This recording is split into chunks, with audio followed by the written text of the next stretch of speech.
चलो बच्चों, let's read the question. Given below are two statements. तो बच्चों दो स्टेटमेंट्स यहाँ पर हमें मिली है। पहली स्टेटमेंट है according to Ellingham diagram any metal oxide with higher delta G naught is more stable than the one with lower delta G naught. तो बच्चों एलिंगम डायग्राम जो कि आप यहाँ देख भी सकते हो, तो ये एलिंगम डायग्राम होता है। तो इसमें इन्होंने बोला है कि एलिंगम डायग्राम में जो मेटल ऑक्साइड आप यहाँ पे देख सकते हैं, लाइंस बनी हुई है जिसमें मेटल एंड उनके ऑक्साइड्स जो बन रहे हैं वो हम देख सकते हैं यहाँ। तो इसमें ये कह रहे हैं कि जो मेटल ऑक्साइड है जिसका डेल्टा जी नॉट हाइयर है, तो जैसे कि जैसे जैसे आप ऊपर जाते जा रहे हैं डेल्टा जी नॉट जो है आपका वो लेस नेगेटिव हो रहा है, और नीचे नीचे जाते जाते ये ज्यादा नेगेटिव हो रहा है। नीचे जैसे ही हम आ रहे हैं तो ये आप देख सकते हैं हायर नेगेटिव वाले से, जैसे जैसे ऊपर जा रहे हैं तो लेस नेगेटिव हो रहा है। ठीक है, तो इन्होंने ये बोला है यहाँ पे कि जिस मेटल ऑक्साइड का डेल्टा जी नॉट की वैल्यू ज्यादा है वो आपका ज्यादा स्टेबल होता है देन द वन जिसका लोअर डेल्टा जी नॉट है। और स्टेटमेंट 2 देखते हैं। द मेटल जो कि इन्वॉल्व है आपका in the formation of oxide, तो जो मेटल जिसका ऑक्साइड बन रहा है placed lower in the Ellingham diagram, तो अगर वो एलिंगम डायग्राम में हमने उसको नीचे प्लेस किया है तो वो रिड्यूस कर सकता है उस ऑक्साइड को जो कि ऊपर है इस डायग्राम में। तो यहाँ दो स्टेटमेंट्स हैं, इन दोनों को हमें चेक करना है कि ये दोनों सही है या नहीं। तो चलिए सबसे पहले इस क्वेश्चन का हम की कॉन्सेप्ट समझते हैं, एलिंगम डायग्राम के बारे में पढ़ते समझते हैं कि ये एलिंगम डायग्राम क्या होता है। की कॉन्सेप्ट, तो देखो बच्चों सबसे पहले इस डायग्राम में आप देख सकते हैं बहुत क्लियरली कि यहाँ पे ये एक ग्राफ बना हुआ है जो कि आपका delta G not versus T का ग्राफ, टेम्परेचर का ग्राफ। ठीक है, तो हम थर्मोडायनामिक्स में पढ़ते हैं डेल्टा जी नॉट को क्या बोलते हैं, गिब्स फ्री एनर्जी बोलते हैं। तो ये एक्चुअली चेक करता है फीजिबिलिटी क्राइटेरिया किसी भी रिएक्शन का कि वो फिजिबल है या नहीं है, वो हमें डेल्टा जी नॉट से पता चलता है।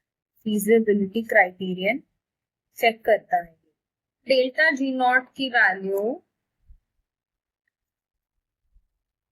डेल्टा जी नॉट की वैल्यू अगर नेगेटिव है तो तब वो रिएक्शन आपका स्पॉन्टेनियस होता है। क्या होता है, स्पॉन्टेनियस। ये हम थर्मोडायनामिक्स में पढ़ते हैं कि अगर डेल्टा जी नॉट नेगेटिव है तो स्पॉन्टेनियस है, और डेल्टा जी नॉट यानी गिब्स फ्री चेंज पर रिएक्शन अगर पॉजिटिव है तो वो रिएक्शन फिर आपका क्या हो जाता है, नॉन स्पॉन्टेनियस हो जाता है।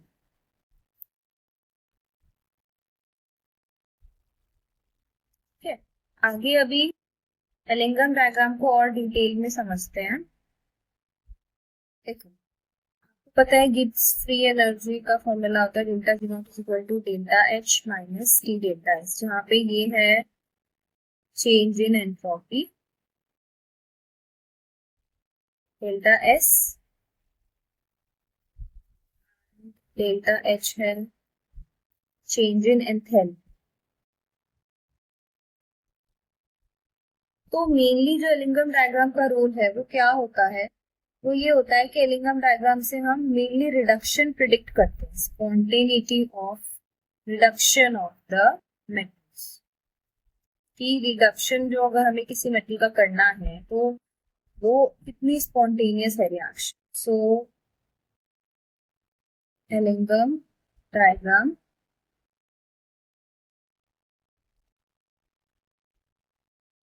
क्या प्रिडिक्ट करता है,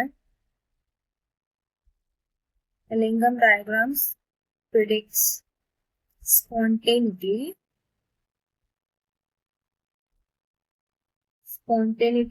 ऑफ रिडक्शन, तो रिडक्शन का स्पॉन्टेनिटी प्रिडिक्ट करता है, spontaneity of reduction of various metal oxides.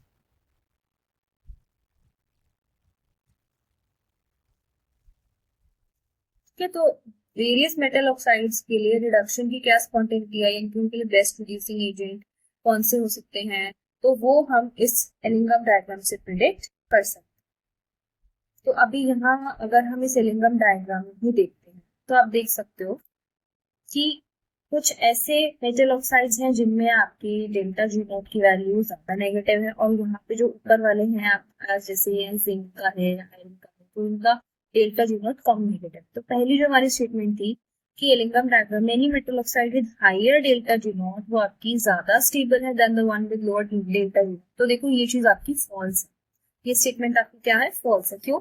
क्योंकि देखो जिस रिएक्शन में बच्चे जितना ज्यादा डेल्टा जी नॉट होगा यानी उसकी उतनी ही ज्यादा आपकी स्पॉन्टेनिटी होगी एंड वो उतना ही ज्यादा लोअर टेम्परेचर पे एक्चुअली में स्टेबल है।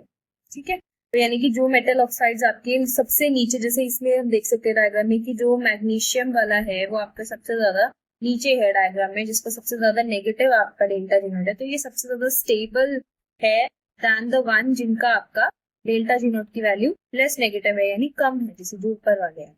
तो इसलिए पहली स्टेटमेंट हमारी फॉल्स हो गई। फिर दूसरी स्टेटमेंट देखते हैं, metal involve in the formation of oxide place lower. अब देखो यहाँ पे क्या होता है बच्चे कि अगर हमें चेक करना है कि कौन सा ऑक्साइड किसको रिड्यूस कर पाए, तो देखो जो आपके नीचे वाले मेटल ऑक्साइड यानी अगर हम इस वाली की बात कर ले, magnesium plus O2 will give 2 Mgu, तो इसकी अगर हम बात कर ले इस वाली लाइन की एंड फिर हम एल्यूमिनियम की बात कर, ठीक है, तो जो मैग्नीशियम है वो आपका एल्यूमिनियम को रिड्यूस कर पाएगा, बट एल्यूमिनियम मैग्नीशियम को रिड्यूस नहीं कर पाएगा। क्यों? मैग्नीशियम एल्यूमिनियम को क्यों रिड्यूस कर पाएगा? Because it has higher value of delta G naught. तो यहाँ पर हम ये कह सकते हैं कि metals which have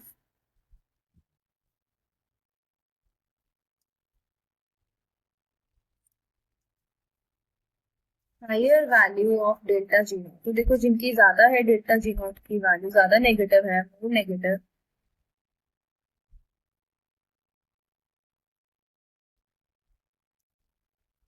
can reduce the metals, can reduce metals which have lower delta G, यानी कि जो लेस नेगेटिव है, which have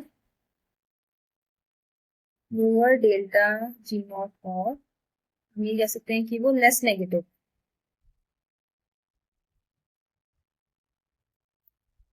तो वापस से ग्राफ में देखते हैं कि जो मैग्नीशियम है उसका ज्यादा नेगेटिव डेल्टा जी है, तो हम कह सकते हैं कि जो मैग्नीशियम है बच्चे वो आपका एल्यूमिनियम को रिड्यूस करता है।